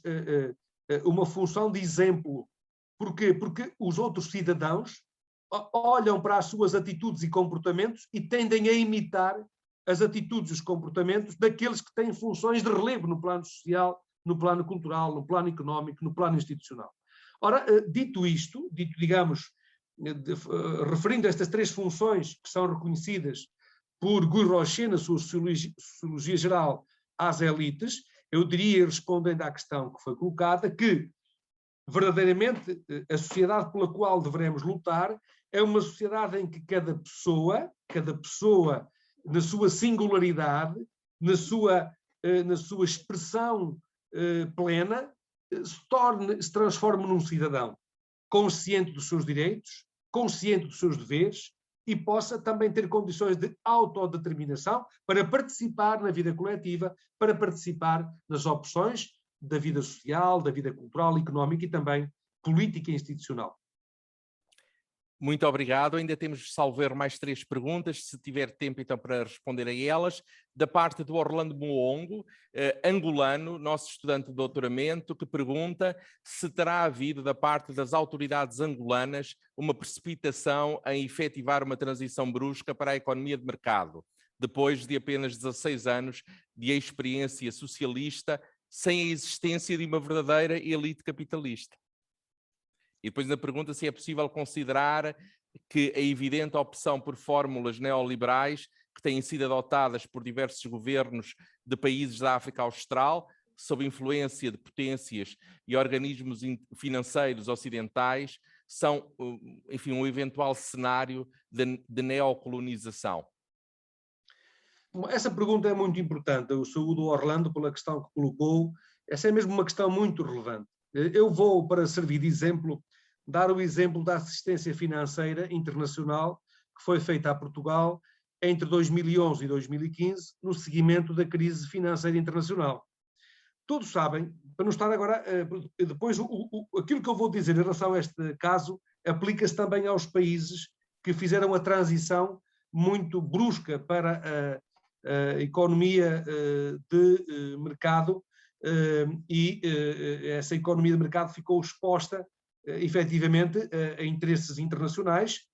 que são muito vorazes e têm tais capacidades de conhecimento, que recursos financeiros têm tal ordem, força de capital, seja capital tecnológico, seja capital de conhecimento ou capital financeiro, que efetivamente cria dependências e cria também obstáculos. Eu recordo que na assistência financeira internacional 2011-2015, também em Portugal, se confrontaram duas visões ideológicas, nomeadamente uma visão que entendia que se deveria ir além da austeridade, ou seja, além dos programas de assistência financeira internacionais. Esses programas de assistência financeira fundamentalmente procuraram entregar, digamos, avançar com um processo de privatização de setores importantes da economia. Recordo a privatização da REN, que é um setor estratégico do país. Recordo que foi a própria privatização do sistema postal, nomeadamente o CTT, que são os serviços postais que estavam simplesmente entre os melhores serviços postais do mundo, a própria privatização de setores de transporte e, portanto, fundamentalmente do que se tratou, e a regra do que se trata, é da privatização de setores que são lucrativos. Caso contrário, os capitais internacionais não entram nesses setores económicos. E, portanto, o que na altura foi dito, por aqueles que se opunham a essas soluções, foi que era possível encontrar soluções alternativas para, digamos, a economia do país. Foi aquilo que procurámos fazer agora, durante esta crise pandémica. Foi no quadro da União Europeia, nomeadamente o primeiro-ministro português, procurou demonstrar e bater-se por uma solução para a crise que fosse uma solução que evitasse a adoção de medidas austeritárias e de privatização de serviços públicos e, ao mesmo tempo, se adotassem medidas de proteção das empresas, dos trabalhadores e das famílias, capazes de aguentarem esse impacto, esse choque, para depois chegarmos a um ponto em que, então, aí se pode abrir para privatizar. O exemplo que se passou na EFASEC é um exemplo muito concreto, ou seja, o Estado entrou no capital para proteger uma boa empresa, uma das melhores empresas portuguesas, que tem em si alguns dos quadros mais qualificados do país neste setor da metalomecânica e neste setor de ponta da metalomecânica e da aplicação das competências da EFASEC, mas entrou para proteger e agora procurando futuramente voltar a colocar no mercado sem colocar em causa, digamos, a empresa que era estratégica, considerada estratégica. O mesmo aconteceu com a participação no capital da TAP, ou seja, participou-se no capital da TAP para garantir que o interesse do país, dado que somos um país periférico no quadro da União Europeia, considerando que temos uma diáspora de 5,7 milhões de portugueses e lusodescendentes, para quem é preciso garantir, em circunstâncias limite, garantias de ligações internacionais, entrou-se no capital e depois, quando se julgar apropriado, voltar-se-á a abrir esse capital a capitais exteriores. Ora, a questão que colocou o Orlando é muito importante na medida em que, efetivamente, a liberalização da economia é um passo importante para, digamos, a criatividade, para que a inovação floresça, porque as economias fechadas, protegidas e então protegidas em excesso, é evidente que são economias que inovam menos, que evoluem menos, que progridem menos e até tendem a crescer menos. Estamos, por outro lado, no mercado aberto, estamos no comércio internacional aberto e é evidente que as economias têm que se abrir, porque a abertura, foi essa a razão pela qual Mário Soares, quando aderiu à Comunidade Económica, quando decidiu aderir à Comunidade Económica Europeia, contrariamente às opções dos economistas portugueses, decidiu aderir, entre outros motivos, por razões políticas. Em primeiro lugar, para consolidar a vida democrática e a transição democrática. Mas também aderiu e decidiu aderir por uma questão de modernização da economia portuguesa. Porque a economia portuguesa, ao estar integrada em economias mais avançadas, é evidente que é uma economia que tende a progredir, tende a evoluir, tende a inovar. Porque isto implica uma permanente aprendizagem, uma permanente capacitação, uma permanente formação, uma formação ao longo da vida dos cidadãos e dos trabalhadores para acompanharem as mudanças que se produzem à escala global. Os países que se fecharam, aliás, veja-se o exemplo da Albânia, que é talvez um dos países que ilustra melhor o que foi o fechamento, mas veja-se no século XIX outros países, como aconteceu com o Japão ou como aconteceu com a China, foram países que se fecharam, que regrediram e que se atrasaram brutalmente. Agora, essa é uma parte, digamos, é evidente que liberalizar setores excessivamente protegidos faz parte da abertura das economias e essa abertura é positiva, é saudável, porque estimula a inovação, estimula um crescimento baseado no conhecimento, na inovação e na criatividade, mas é evidente que feito de forma abrupta provoca, digamos, choques assimétricos que importa acautelar e, portanto, é por isso que a via social-democrata é a via que tem sido a via adotada por muitos países, que no fundo aqui em Portugal tem vindo a ser representada pelas opções de política do Partido Socialista, ou seja, são opções que procuram compatibilizar a competitividade económica com a proteção social e agora também com a proteção ambiental. Se olhar para a fórmula que a União Europeia encontrou, uma União Europeia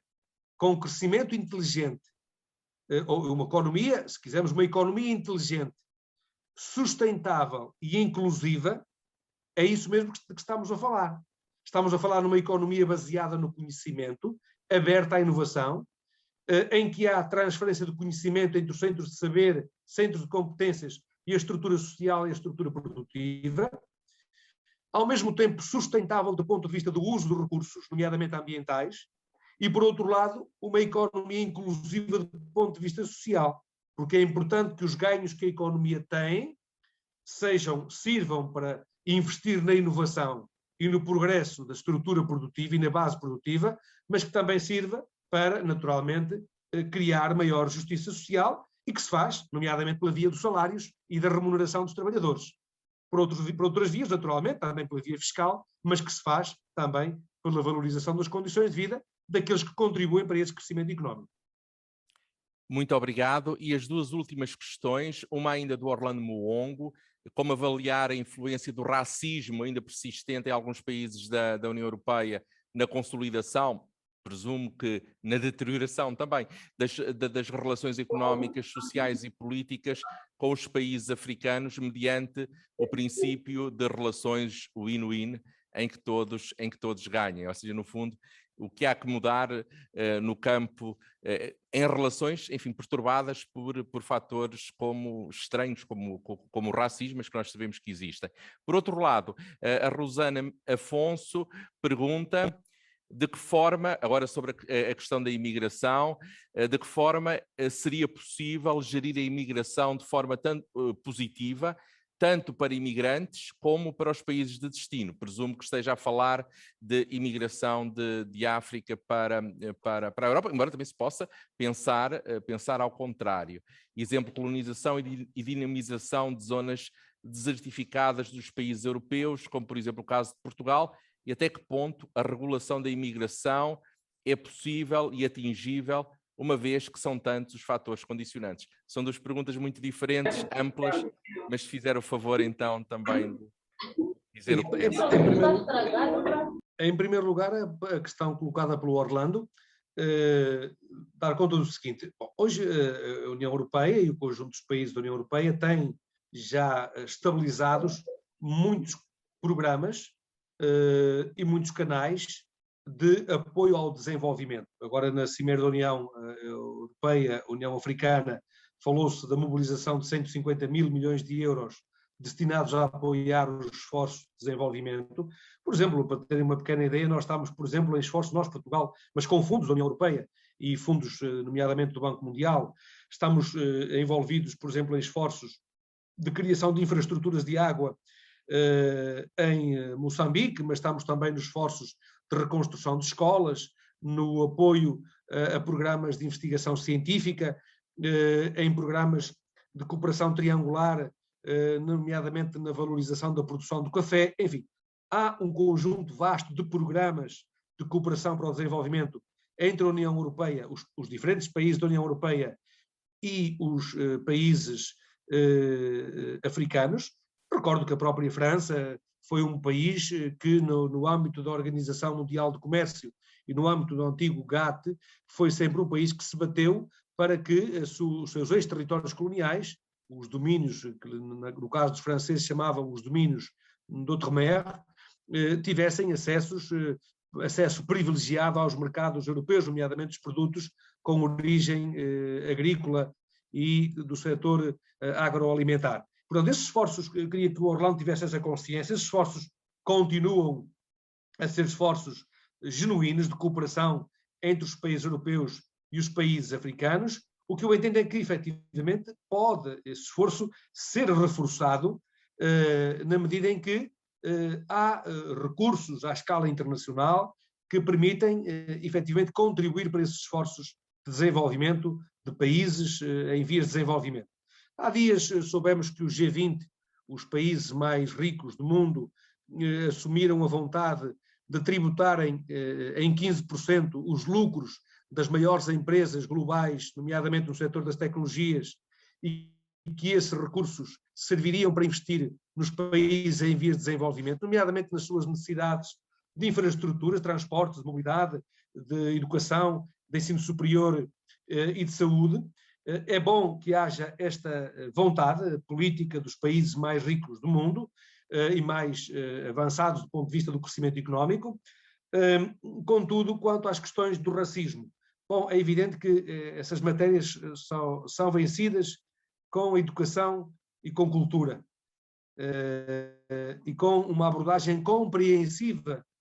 e humanista da educação e da cultura. Porque bem sabemos que não há muitos anos atrás, há pouco mais de 50 anos atrás, a barbárie instalou-se na Europa e não podemos dizer que tenha sido por falta de cultura, nomeadamente de muitos que participaram no extermínio que varreu toda a Europa. Não foi por falta de cultura que efetivamente isso aconteceu, porque havia entre muita dessa elite alguns dos mais avançados espíritos do ponto de vista do conhecimento científico. Portanto, o conhecimento científico nem sempre dá, digamos assim, ou melhor, é utilizado para os bons fins da humanidade, para uma abordagem humanista. Portanto, uma educação e uma cultura humanistas, compreensiva de nós e dos outros, porque o racismo tem muitas expressões em todas as regiões do mundo, e só mesmo uma abordagem compreensiva de nós próprios e da nossa relação com os outros, porque nos descobrimos com os outros, nós descobrimos nas relações com os outros e sabemos que é na cultura que está, por vezes, nas formas de cultura que está a fonte da divergência, a fonte das clivagens. Portanto, uma abordagem compreensiva do ponto de vista cultural, de respeito pela diversidade de pensamento,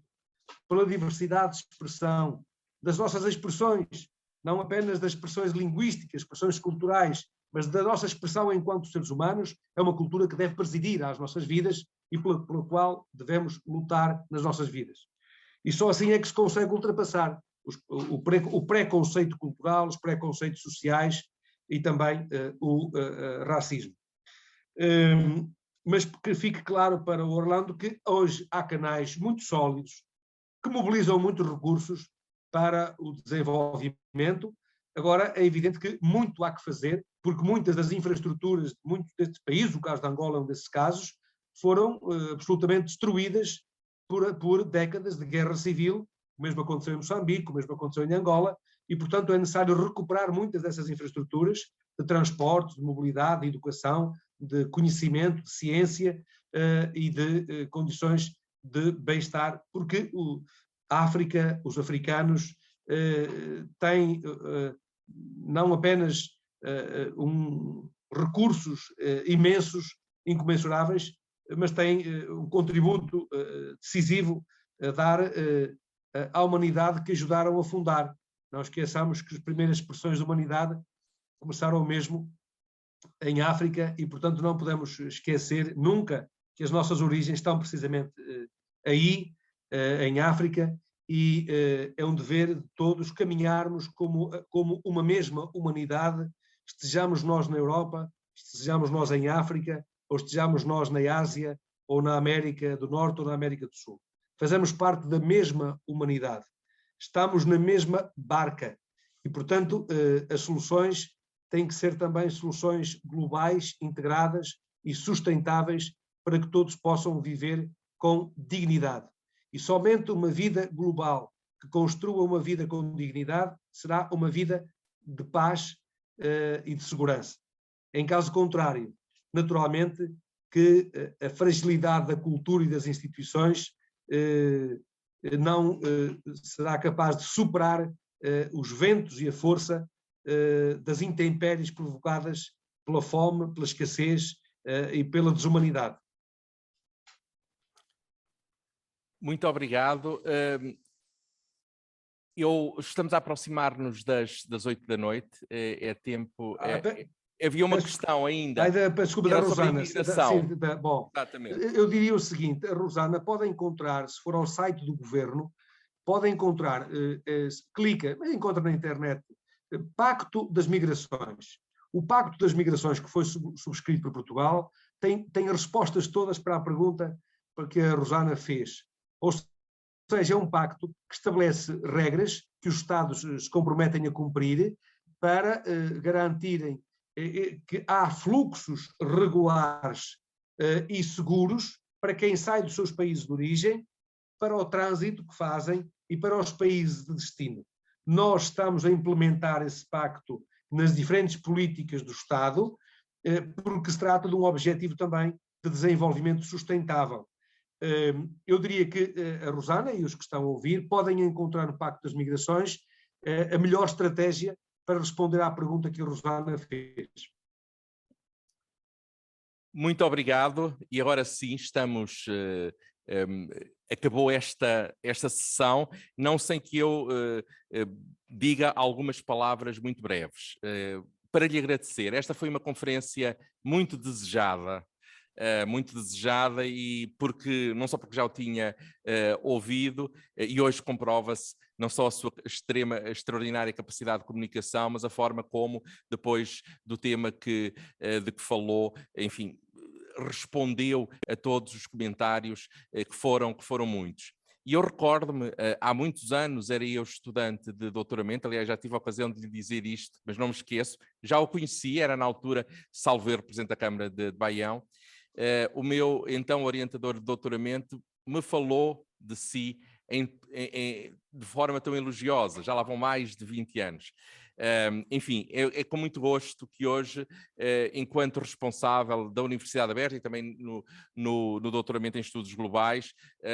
e em meu nome e em nome do professor José Eduardo Franco e também da reitora da Universidade Aberta, a professora Carla Oliveira, agradecemos vivamente esta extraordinária participação da sua parte e enfim, e certamente continuaremos a vê-lo enquanto membro ativo de várias elites, da elite portuguesa, precisamente com a finalidade ou com as funções que há pouco tão bem descreveu. Por isso, professor José Luís Carneiro, eu aliás vendo os comentários, alguns dos quais de estudantes de doutoramento e de outras pessoas, algumas que eu não conheço, mas que são muito positivos, não tenho dúvidas de que valeu muito a pena hoje estarmos aqui quase 2 horas para ouvir falar sobre este tema. Muito obrigado. Muito obrigado eu, professor, pelo vosso convite, pela vossa oportunidade, também ao professor João Relvão, quero agradecer o convite, as palavras tão amáveis, e também ao professor Eduardo Franco e a minha disponibilidade para dialogar convosco sempre que entenderem conveniente, porque eu é que me sinto enriquecido na participação destas sessões, porque nunca deixei de gostar de dar aulas e nunca deixei de gostar de investigar e de procurar aprender e encontrar respostas para as perguntas que desde muito jovem me coloquei a mim próprio. O questionamento é uma das nossas características de europeus, acho que esse questionamento deve prevalecer sempre nas nossas vidas. Muito obrigado. Agradeço também a presença de todas as pessoas que acompanharam esta sessão, sabendo que amanhã haverá uma nova sessão das conferências globais, por isso estejam atentos e, querendo, não deixem de participar. Até sempre. Muito obrigado. Muito obrigado. Muito obrigado. Obrigado. Com licença.